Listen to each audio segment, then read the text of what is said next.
I've been driving around in my car looking for some kind of open bar. It's gonna be alright, gonna be alright. 네, 반갑습니다. 끝장의 로그입니다. 이번 시간에는 원가 회계를 해보도록 하겠습니다. 이제 원가 회계라는 챕터 들어왔고요.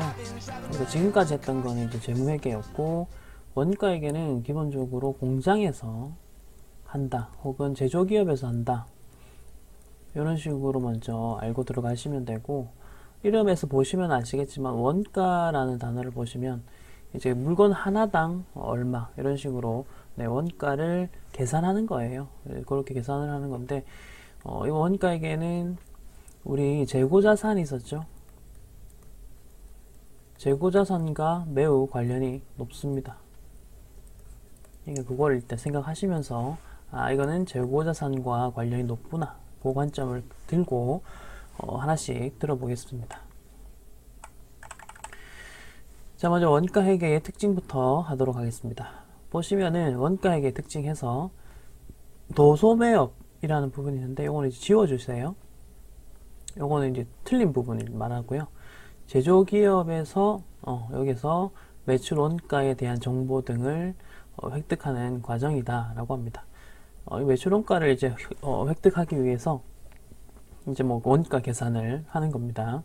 그렇게 하는 것이고, 그리고 이제 2번 경영활동의 계획과 통제를 위해서 필요한 회계 과정이다, 그래 돼 있고요. 그 다음에 미래의사 결정 성과 시 미래에 어떤 의사 결정을 할 것이냐, 그걸 이제 기준점으로, 그걸 위한 기준점으로 원가회계를 통해서 뭐 이렇게 유용한 정보를 제공하는 그런 부분이 있다는 거고, 그 다음에 외부 이해관계자보다는 내부 경영자를 위한 회계이다 라고 되어 있죠.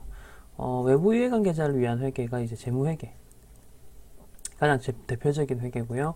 그 다음에 이제 세무회계도 외부 이해관계자 중에서 국세청이 있죠. 과세당국이라고 하는 그쪽 관련된 부분이라고 보시면 됩니다. 그리고 보통 내부 경영자를 위한 회계다 하면 기본적으로는 관리회계를 많이 이야기를 해요. 근데 이제 그 안에 뭐 원가회계도 포함이 되어 있다라고 보시면 되는데, 대학교 전공 수업 보면 원가회계라는 수업이 따로 있고요. 그 다음에 관리회계라는 수업이 따로 있어요. 이거 이제 회계 전공 기준으로 말씀을 드립니다. 그래서 원가회계는 말 그대로 진짜 물건 하나의 원가를 계산하는데 특화가 된 거고, 이제 관리회계 같은 경우는 미래의사 결정 같은 거 있죠. 기업 내부 통제라든지 이제 그런 거 할 때 필요한 회계를 말합니다. 그래서 이렇게 차이점이 있다는 거 아시면 되는데, 이제 원가 관리 회계라고도 해요. 이걸 이제 보통 카테고리로 묶어서 이제 부르는 건데, 또 세부적으로는 이런 식으로 나눌 수도 있고, 그리고 우리 시험에서 주로 볼 부분은 원가 회계입니다. 관리 회계는 시험 범위가 아니에요, 기본적으로. 그래서 이제 그렇다는 거 아시면 되겠고, 지금 여기서는 1번 부분 보이시죠? 도소매업이 아니다, 이게 이제 문제로 나섰기 때문에 요거 하나만 잘 들고 가시면 되겠습니다. 이제 본격적으로 원가의 분류부터 해서 이야기를 할 건데요. 원가의 분류를 하기 전에 이제 이게 뭐냐 하면요, 원가 혹은 뭐 비용 이렇게도 이야기를 하는데, 우리가 원가에서 말하는 원가는 영어로 코스트를 뜻합니다. 이제 이 코스트는 보통 공장에서 발생한 것들을 이야기를 하죠. 그러면은 판관비나 뭐 영업의 비용 이런 거 있었죠. 그런 것들은 expense라고 불러요. 이게 이제 비용이라고 합니다. 그래서 이거를 원가라고 하고요. 그 다음에 얘를 보통 비용이라는 말을 쓰기는 해요. 자, 그런데 이 두 개가 실제로 쓰이는 거를 보면 그냥 혼용돼서 쓰이고 있어요. 그러니까 원가라는 단어와, 우리나라에서도 원가라는 단어와 비용이라는 단어를 그냥 혼용해서 씁니다. 예를 들면은 이제 지금 밑에 여기 보시면은 제가 카테고리 있는데요. 변동 원가라는 단어도 있지만 이 원가를 비용 혹은 비로 바꿀 수 있거든요. 이거 변동비 이렇게 바꿀 수 있다고요. 두 개 같은 말, 같은 말로 보시면 됩니다. 그래서 혼용한다 이렇게 보시면 되겠고, 이거는 이제 교수님들이 이제 우리나라 회계책 같은 경우는 보통 미국 책을 번역한 게 좀 많거든요.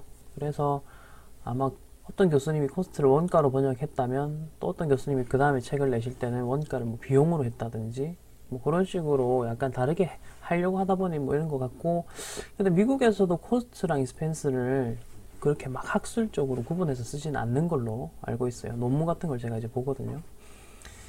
자, 이제 본격적으로 다시 들어가서 말씀을 드리겠습니다. 먼저 원가의 분류 부분이 좀 중요한 부분입니다. 이걸로 이제 시험이 좀 많이 나오는데요.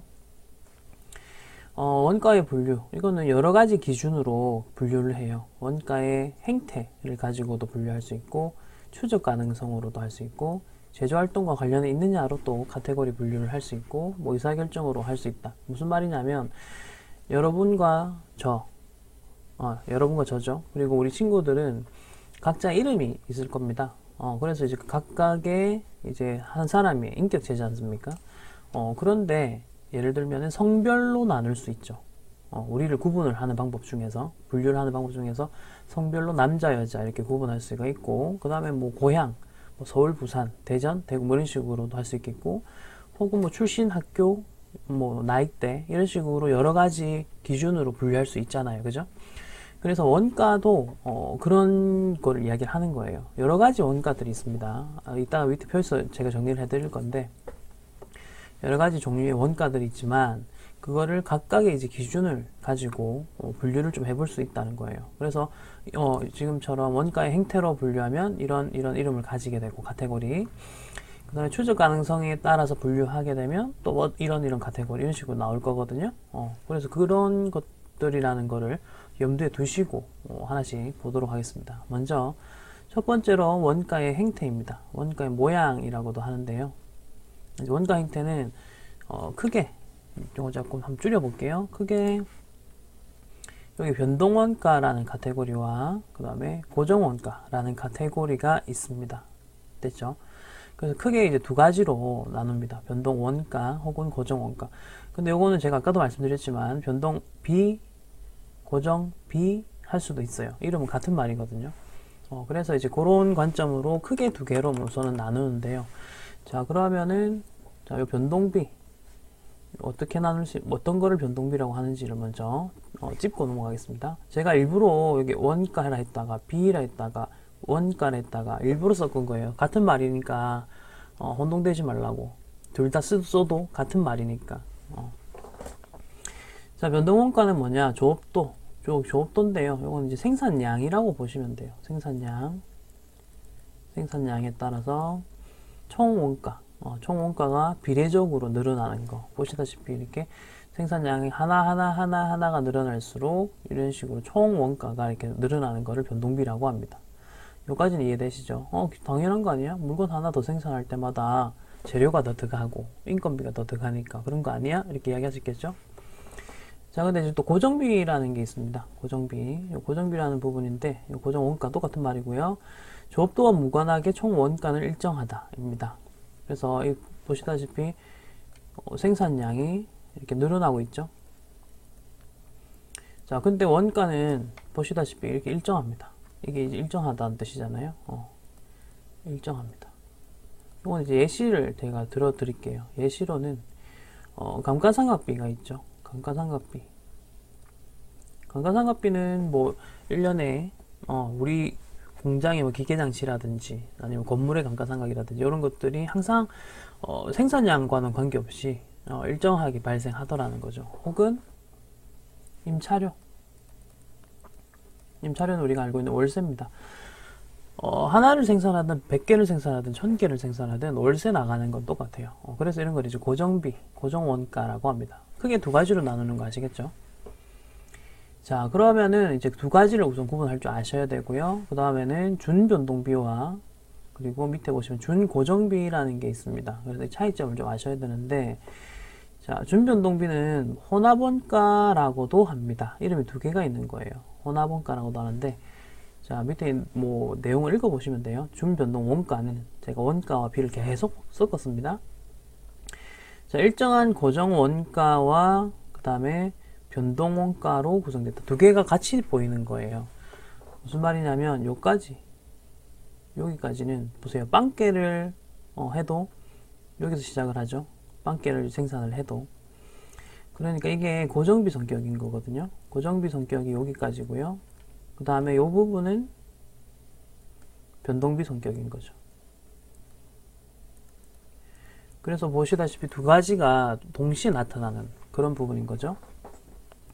자, 그래서 이걸 준변동비 혹은 혼합원가라고 합니다. 섞여 있다. 혼합. 이것도 이제 예시를 잠깐 보면, 요거는 휴대폰 요금제가 지금 보통은 뭐 정액제, 데이터 정액제 많이 쓰시는데, 우리 어머니 아버지들은 실버 요금제 쓰시잖아요. 그게 뭐냐면은 기본료가 있으면서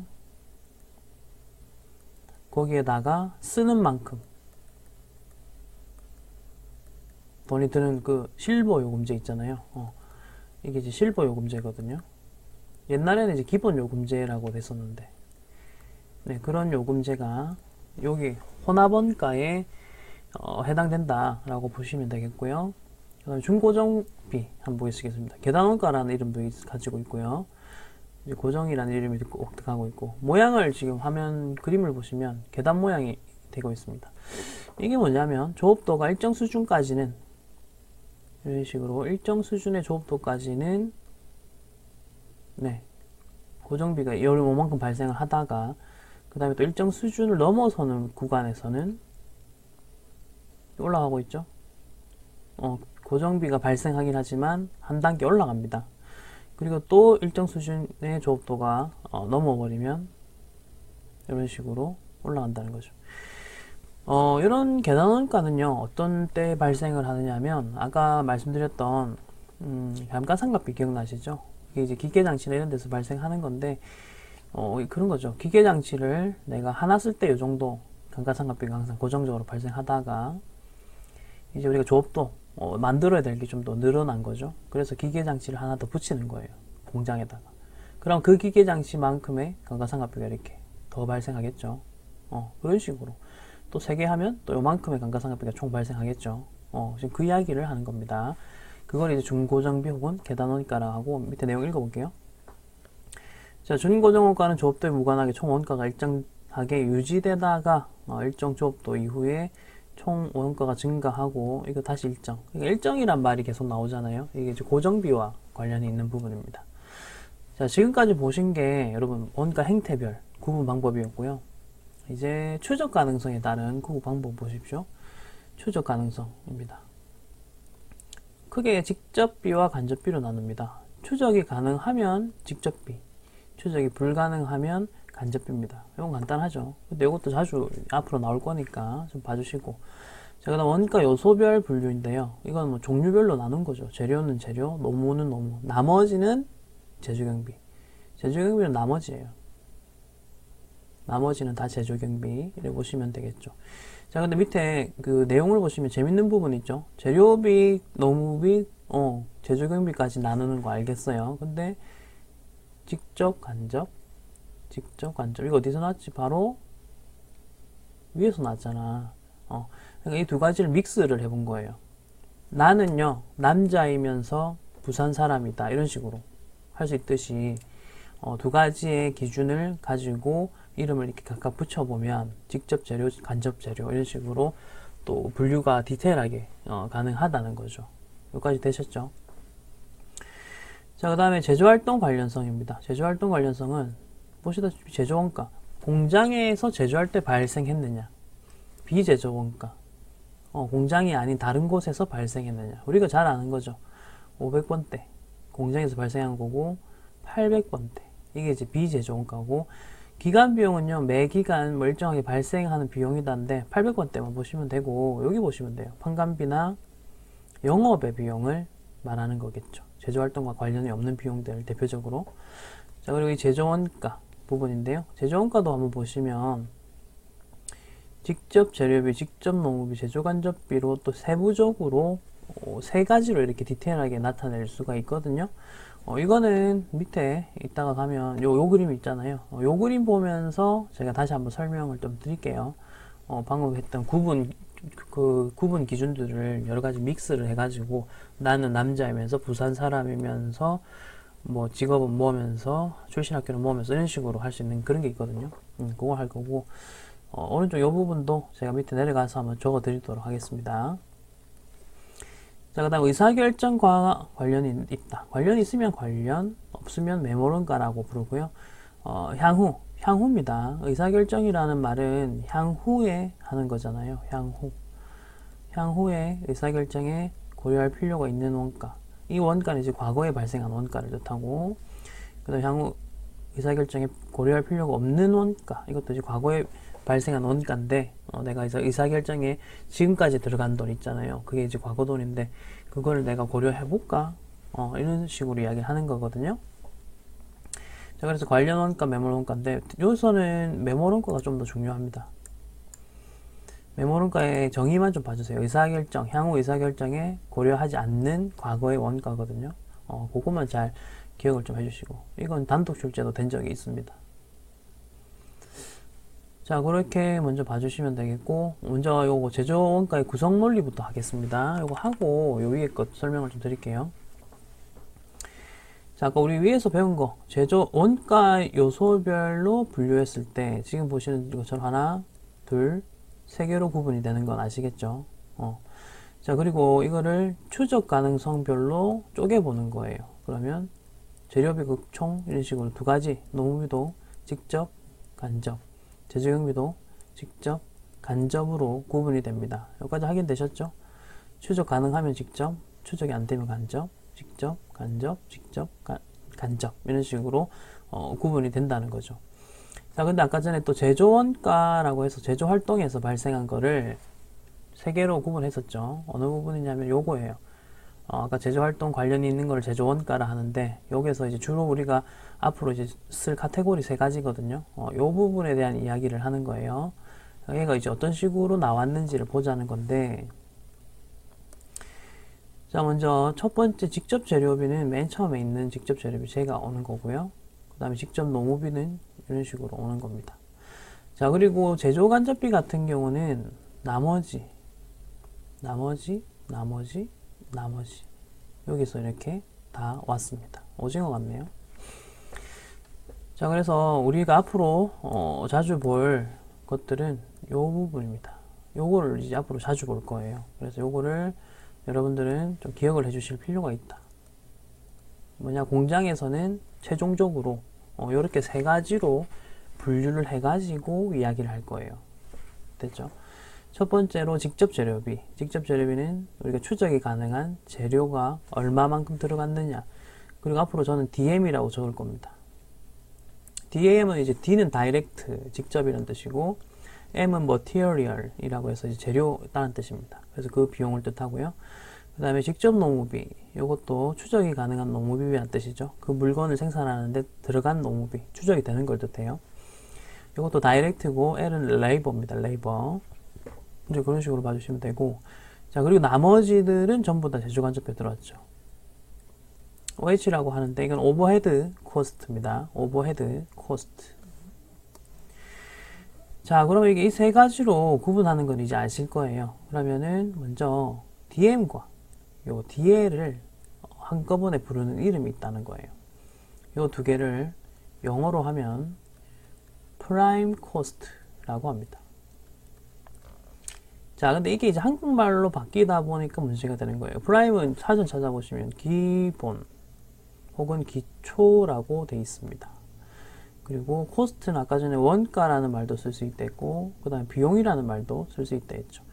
그래서 이 조합이 이런 식으로 기본도 되고 기초도 되고 원가도 되고 비용도 되고 이런 식으로 되겠죠.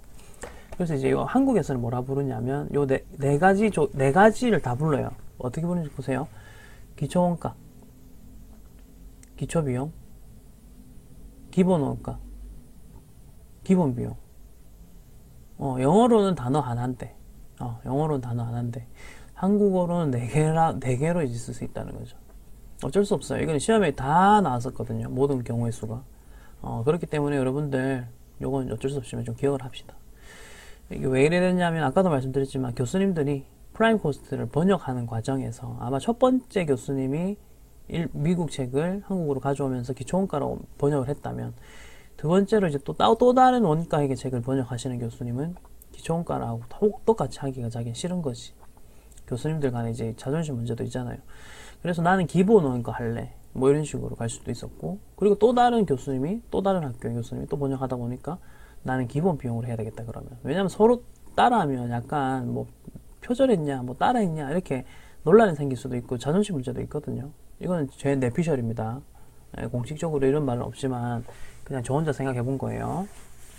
자, 그래 보시면 되고, 자, 그 다음에 밑에 두 개, DL과 OH를 합쳐서 가공 원가 혹은 가공 B라고도 불러요.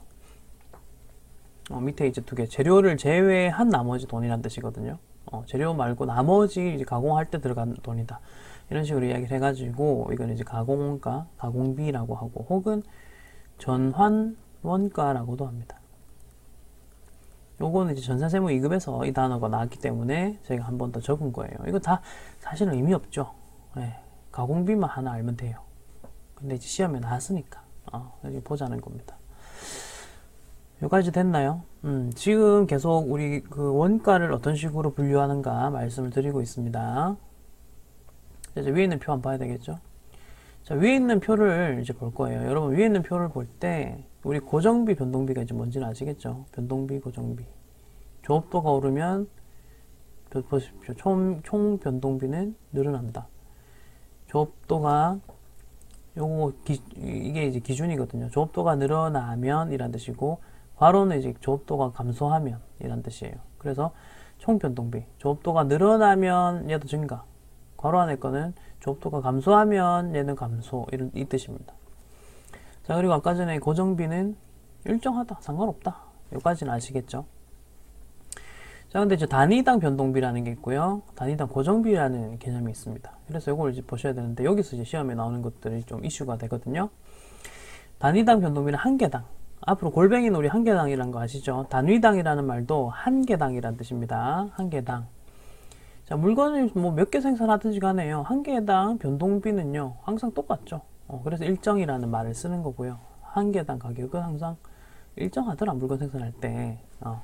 그런 거고, 그 다음에 이제 그 단위당 고정비는 보십시오. 요 밑에 거를 먼저 보셔야 돼요. 총 고정비의 조업도로 나눈 거, 총 고정비를 조업도로 나눈 걸 뜻하거든요. 그래서 이걸 이제 한 개당 이제 고정비가 되는 거죠. 단위당 고정비가 되는 건데, 즉 조업도가 증가한다면, 여기 보시다시피 증가하면 분모가 지금 분모 밑에 그 맞지? 분모가 증가하면 단위당 고정비는 감소하겠죠. 이거 이해되세요? 산수입니다 지금. 그 다음에 조업도가 감소하면, 분모가 지금 감소하면 단위당 고정비는 증가하겠죠. 아시겠나요? 지금 가운데 분모 분자 사이에요. 서로 분모와 분자 사이니까 그 개념을 아셔야 되는 거지. 요거가 시험에 나오면 헷갈리는 거거든. 자, 그렇습니다. 그래서 이제 본격적으로 별표 문제 하나씩 풀어봅시다. 자, 1번부터 가겠습니다. 원가액에 대한 설명으로 가장 거리가 먼 것은, 여러분 일단 푸세요. 이거 풀고 지금 들어야 돼. 도소매업에서 이 말 틀렸다고 했지 아까 전에. 답은 1번. 어디서? 제조기업에서. 요거 가지고 이제 제가 이론 만든 거예요. 2, 3, 4번은 위에 있던 건 똑같은 말이죠. 요 내부의 관계자고, 미래에 좀 더 포커스를 맞추고 있고, 그 다음에 계획과 통제, 키워드입니다. 이게 전부 다. 자, 두 번째, 원가액의 특징으로 틀린 것은 무엇이냐. 자, 2번이고요. 원가액의 특징 한번 찾아봅시다. 하나씩 가는데요. 1번, 제품 원가를 집계하기 위해서. 그 다음에 제공품, 제품 등의 재고자산과 관련이 있습니다. 이거 제공품이 뭔지는 이따가 또 자세하게 한번 더 배워보는 걸로 하고, 다음 시간이나. 자, 그 다음에 계획, 통제, 의사결정에 필요한 원가 자료를 제공하는 것이고, 자, 여기서 틀렸죠. 외부가 아니죠. 이거는 이제 내부. 답은 4번입니다. 그래서 지금 내부, 외부, 이 부분도 잘, 키워드 잘 잡으세요. 이런 걸로 오답 많이 만듭니다. 4번 하겠습니다. 자, 원가에 대한 설명 틀린 것은 이라고 하고 있고요. 자, 추적 가능성에 따라서 통제와 통제 불능. 아까 추적 가능성이면 요거가 아니라, 이건 통제 가능성이라 보시면 되거든요. 말 그대로. 통제 가능성에 따른 분류인데, 위에는 따로 통제와 관련된 이야기는 안 나왔어요. 요거는 이제 요때 하나 나온 거라서 이번 이 문제를 통해서만 기억하세요. 통제 가능성에 따라서 통제 가능 원가, 통제 불능 원가. 직관적이잖아. 그러면 추적 가능성에 따른 분류는 뭐였어? 직접비, 그 다음에 고정비, 혹은 직접 원가, 고정 원가. 답 1번이지 바로. 됐나? 2번 보기 넓습니다. 조업도가 증가하면 단위당 변동비는 일정하고, 오케이. 단위당 고정비는 감소한다. 맞는 말. 자, 그 다음에 직접 노무비와 제조간접비를 합쳐서 우리 가공비 혹은 가공원가라 부른다고 했었던 거 아시겠고, 자, 매물원가 또 나왔죠? 이거는 이미 발생한 과거의 원가로서 현재 의사결정. 이건 이제 미래에 대한 의사결정이겠죠? 영향을 미치지 못한다 입니다. 맞습니다. 요거 좀 기억합시다. 4번. 맞는 말이지만, 네, 좀 이것도, 앞으로 매물원가가 예전부터 자주 나왔었으니까, 기억을 하시고, 별표 없는 문제는요, 여러분들 꼭 혼자 풀어보세요. 자, 원가에 대한 설명이다. 틀린 것은 돼 있고요.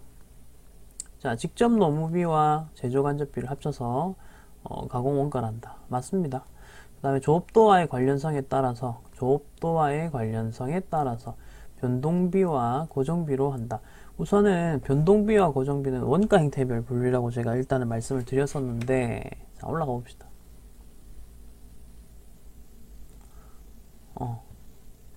요거죠, 요거. 요건데 보시다시피 X축이 조업도가 있죠.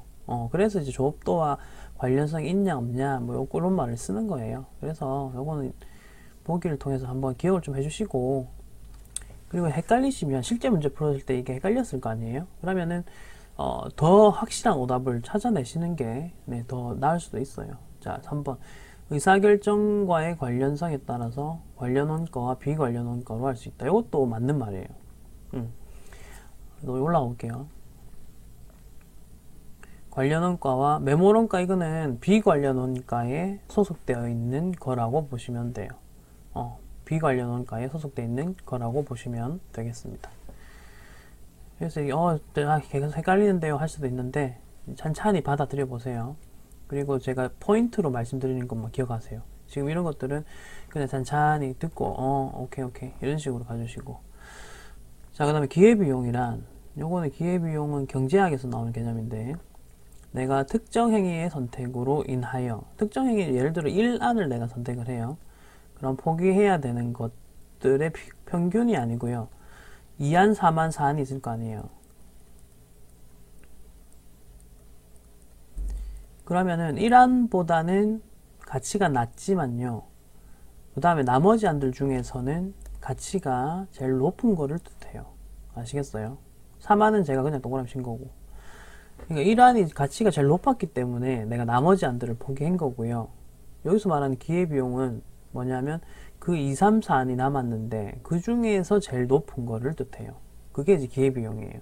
오케이? 포기한 것 중에 제일 가치가 높았던 그 대안을 기회비용이 뭐 높다 이런 식으로 이야기를 하는 거죠. 그걸 이야기하는 겁니다. 그래서 평균이란 말 자체가 일단 틀린 말입니다. 그래 보시면 되겠고, 이제 8번 갑니다. 답은 4번이었고, 자, 제조원가 항목에 속하는 것은, 제조원가는 이제 500번대고요. 키워드만 갈게요. 관리부, 공장, 마케팅, 영업사원. 답 몇 번일까요? 2번이죠. 간단하죠. 원가 분류 문제 자주 나옵니다, 여러분. 그러니까 이거 한 문제는 무조건 나올 거니까 이거는 꼭 들고 갑시다. 자, 10번 원가에 대한 설명, 옳은 것은 무엇이냐. 자, 직접 재료비와는 기초원가와 가공원가 모두 해당된다. 자, 이거 틀린 말입니다.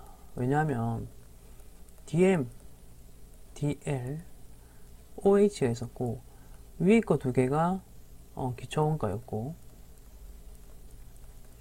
아래 거 두 개는 가공원가라고 불렀습니다. 여러가지 다른 이름들은 안 적을게요. 지금 이 보기에 해당되는 거 가지고 할게요. 자, 그러면 둘 다 해당되는 거는 얘죠. DL, 직접 노무비입니다. 요거 외워야 됩니다. DMDL, OH는 이제 좀 외워주세요. 요거는 뭐 앞으로 제가 계속 말할 거라서. 자, 매몰 원가는 의사결정에 영향을 미치지 않는다 했죠. 그 다음에 고정 원가는 조업도와 상관없이 일정까지는 맞는데 증가가 틀렸습니다. 일정하다 해야죠. 자, 직접 원가는 추적할 수 있는 키워드가 많네요. 답은 4번입니다. 그러니까 이런 식으로 모든 원가 분류 부분을 아셔야 풀 수 있는 문제가 10번 문제였던 거죠. 11번. 원가 회계와 관련하여 옳지 않은 것은, 적절치 않은 것은 1번입니다. 자, 고정 제조 간접비를 포함하는지 여부에 따라서 전부 원가와 종합으로 계산 구분된다. 뭐 이런 이야기를 하는데, 여러분 아직 전부 원가 계산이 뭔지도 모르고 종합이 뭔지도 몰라요, 지금. 그렇기 때문에 이건 뒤에 가서 배울 부분이기 때문에 우선 답은 1번인데요.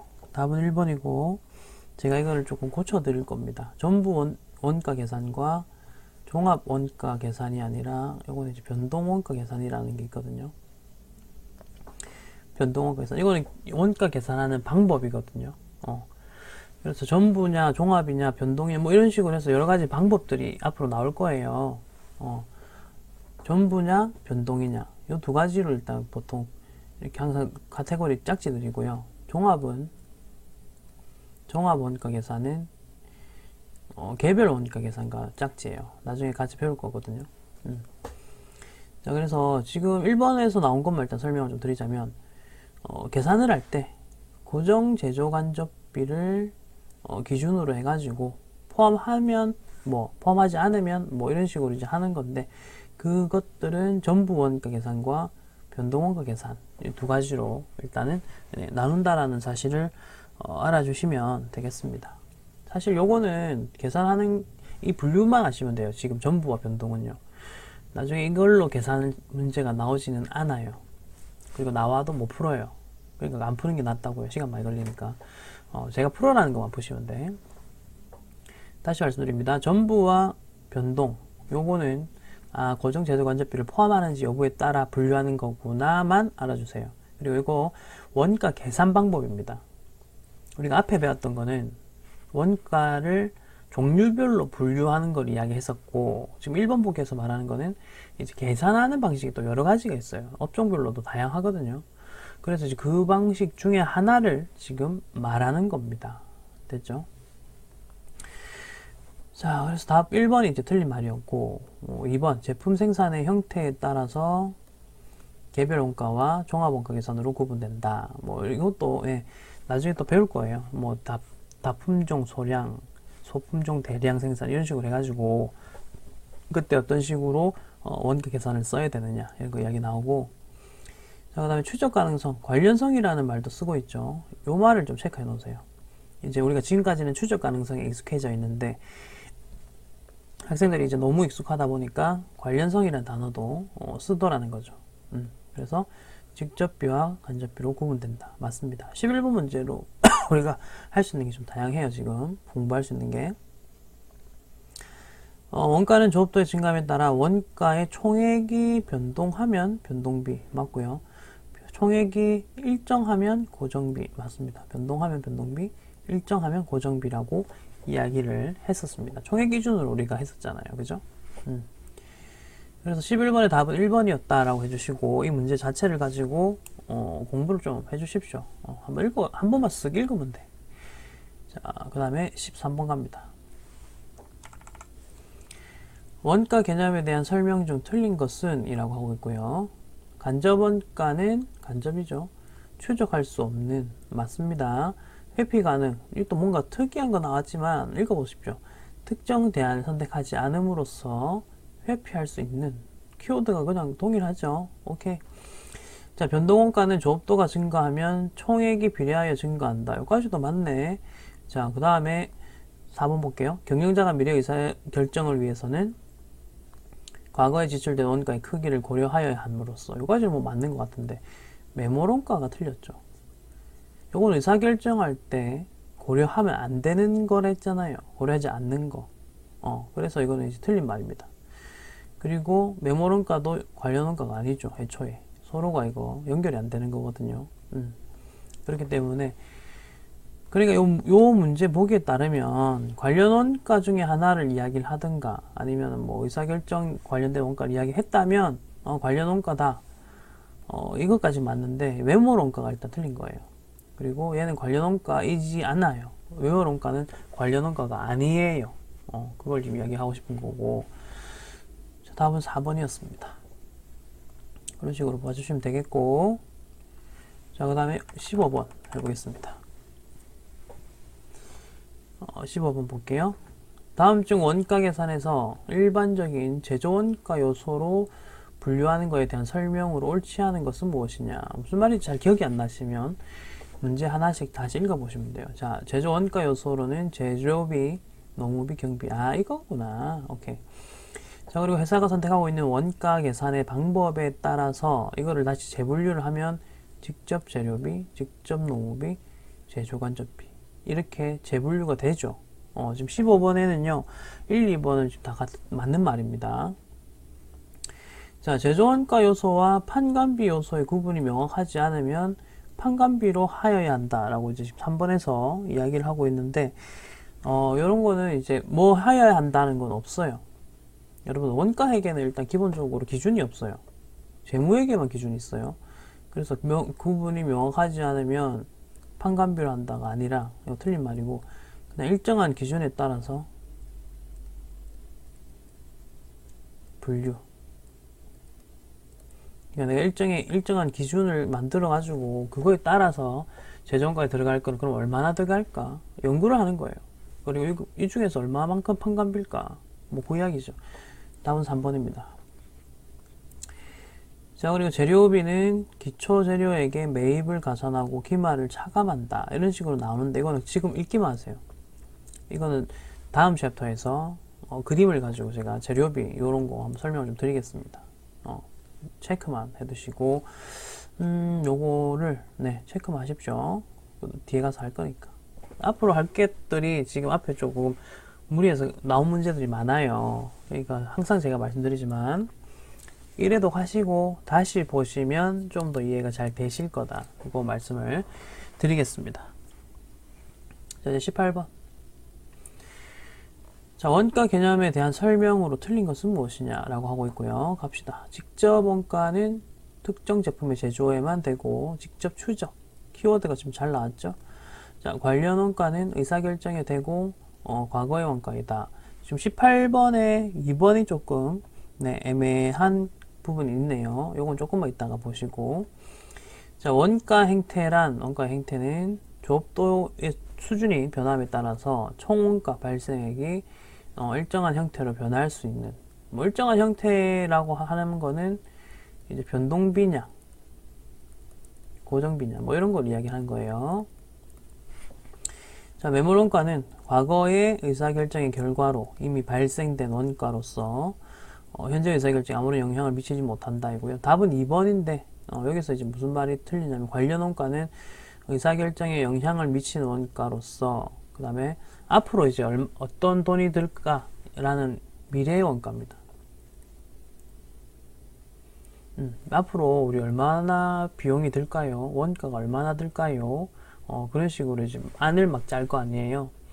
그래서 그것들을 보면서 참고해서 이렇게 계산을 하겠다. 그게 관련 원가고, 그 다음에 이제 매몰 원가는 밑에 있는 요 내용을 잘 보세요. 과거 이미 발생한 돈인데, 그거를 내가 미래 의사 결정을 할 때 반영을 시킬 필요 없지 않느냐. 그 이야기를 하는 겁니다. 그래서 이게 조금 지금 아리까리 좀 헷갈리긴 하는데요. 과거가 아니라 이제 미래였다. 그 부분을 한번 체크를 좀 해주시기 바랍니다. 자, 이제 19번 할게요. 자, 원가에 대한 설명이다. 물리치료사 수험소 구입비 25,000원은 뭐를 뜻하는 것인가? 물리치료사 수험소. 요거는 이제 뭐를 뜻하는 것인가? 이야기를 하고요. 읽어볼게요. 물리치료사 자격시험을 위해서 관련 수험소를 25,000원에 구입하여 공부하다가 진로를 세무회계 분야로 바꾸면서 지금 진로가 완전 분야가 바뀌었어요. 그래서 전산세무회계 자격증 책을 새로 샀다. 뭐 이렇게 이야기 하는데요. 답은 뭐 2번입니다. 이게 뭐냐면 내가 과거에 물리치료사 책을 이만큼 샀어요. 그래서 너무 책을 많이 산 거예요. 근데 내가 공부하다가 도저히 나하고 안 맞더라는 거죠. 그래서 진로를 다시 설정하다가 아 세무회계 해보자 하면서 세무회계 책을 살까 말까 고민을 하는 거예요. 자, 근데 집에 책장을 딱 보니 물리치료서 책이 너무 많아. 그러니까 나 책이 너무 많으니까 내 적성과는 관계없이 그냥 물리치료사를 계속 할까? 이게 아니라 이미 과거에 산 그 책들은 앞으로 내가 의사결정하는데 그냥 제외시키시고 미래만 보자는 거예요. 나 전산 세무 오케이 이거 잘 맞는 것 같아. 그러면 세무책 얼마일지 책들 중에서 이제 고르는 거지. 오케이 과거에 샀던 책을 두고 나 이만큼이나 샀는데 전산 세무책 사면 안 되지. 이거는 완전 바보잖아요, 그죠? 이런 거를 메모론가라고 이야기를 할 수가 있겠습니다. 자, 20번입니다. 원가 형태를 나타내는 표로 올바른 것은 뭐냐라고 되어 있고요. 자, 요거 잘 보셔야 돼요. 총원가 조업도. 얘네들 일단 축부터 X축, Y축부터 좀 봐주세요. 다 똑같네요. 오케이. 다 총원가 아니면 조업도다. 오케이. 자, 1번 보기는 무슨 원가일까요? 고정원가. 2번 보기는 뭘까요? 변동. 오케이. 3번은 알 수 없어. 모르겠어요. 이런 거는 우리 우리 시험 범위 내에서 그런 이론 부분에서는 요거는 다루지 않아요. 그래서 요거는 이제 뭐라고 정의하고 있지 않습니다. 자, 4번 계단원가죠. 이걸 다른 말로 하면 준 고정원가 맞습니다. 밑에 계단원가도 적겠습니다. 왜냐면 요것도 이제 답에 나올 수도 있잖아. 그래서 계단원가 적었습니다. 자, 계속 이어서 풀어볼게요. 22번 합니다. 자, 다음 그래프의 원가 형태를 만족하는 원가는 무엇인가 라고 하고 있고요. 우선은 단위당 총이죠. 우리는 기본적으로 총, 조업도 이걸로 알고 있죠. 보시면 바로 이게 변동비입니다. 변동 원가, 변동비. 그리고 단위당 원가는 일정하죠. 변동비는 단위당 원가가 일정하죠. 요거 아시죠? 자, 그럼 보기 1, 2, 3, 4번 중에서 변동비에 해당되는 걸 찾으시면 되는데요. 답은 1번입니다. 재료비는 물건 생산이 많아질수록 우리는 재료를 더 많이 넣을 것이기 때문에 재료비는 같이 올라가는 거죠. 여기까지 아시겠죠? 관련 범위 내의 제조간접비. 요거는 제조간접비 같은 경우는 사실 추적이 잘 안 돼서 직접비도 섞여 있을, 변동비가 섞여 있을 수도 있고 고정비도 섞여 있을 수도 있어요. 그래서 이거는 두 가지의 성격이 다 안에 들어가 있어서 요거는 뭐다 라고 딱히 말할 수는 없어요. 그 다음에 감가상각비에는 고정비죠. 고정비고 그 다음에 계단원가는 말 그대로 그냥 계단 모양의 원가를 계단원가를 하는 건데 위의 그림이랑은 전혀 관계가 없죠. 그래서 답은 1번이 되겠습니다. 23번 변동비와 고정비에 대한 설명으로 옳은 것은 무엇이냐 라고 하고 있고요. 자, 이름을 좀 잘 보셔야 돼요. 단위당 변동비죠. 단위당 고정비죠. 그러니까 단위당이에요. 그리고 뒤에 것 두 개는 총이죠. 총이고 그 다음에 조업도가 같은 다 조건이 비슷하네요. 증가죠. 오케이. 옳은 걸 찾아라 입니다. 자, 조업도가 증가하면 총부터 볼게요. 밑에 두 개부터 한번 먼저 보겠습니다. 조업도가 증가하면 총 변동비는 증가. 그 다음에 조업도가 증가하면 총 고정비는 일정.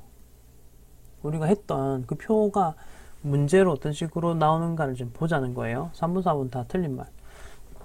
자, 그 다음 1번 볼까? 조업도가 증가하더라도 단위당 변동비는 일정. 답은 1번 되겠고, 여러분 단위당 고정비는 어떻게 되던가요? 기억나세요? 분모 부분이 총 고정비였고, 분모 부분이 조업도였고, 분자 부분이 총 고정비였잖아. 이거 좀 적어 드릴게. 총 고정비를 조업도로 나눈 거. 이게 바로 단위당 고정비였다. 이거였거든. 위에 표에서 봤던 건데 한 번 더 적어드렸고, 자, 조업도가 증가하면 얘는 어떻게 돼? 줄어들겠지. 그러니까 일정이 아니라 감소한다. 이렇게 나와야 맞는 말이 되는 거죠. 답은 1번입니다. 여러분 꼭 풀고 들으셔야 돼. 이거 그냥 들으면 그래도 많은 도움이 안 돼요. 꼭 이거 좀 풀고 네, 좀 들어주세요. 꼭 그래 주셔야 됩니다. 지금 원가 별표 문제가 이제 2개 남았네요. 2개 남은 거 일단 하고 네, 잠깐 안내 말씀드리고 이번 챕터, 이번 수업 마치겠습니다. 자, 25번 원가 형태는 뭐냐 라고 하고 있고요. 자, 봅시다. 특정 범위의 접도 수준에서는 일정한 금액이 발생하지만 관련 범위를 벗어나면 원가 총액이 일정 금액만큼 증가한다 혹은 뭐 감소한다, 이런 식으로 25번에서 이야기를 하고 있네요. 이거는 뭘까요? 자, 준고정 원가입니다. 계단 원가, 요걸 뜻하는 거예요. 일정 범위까지는 일정한 금액이 발생을 했죠.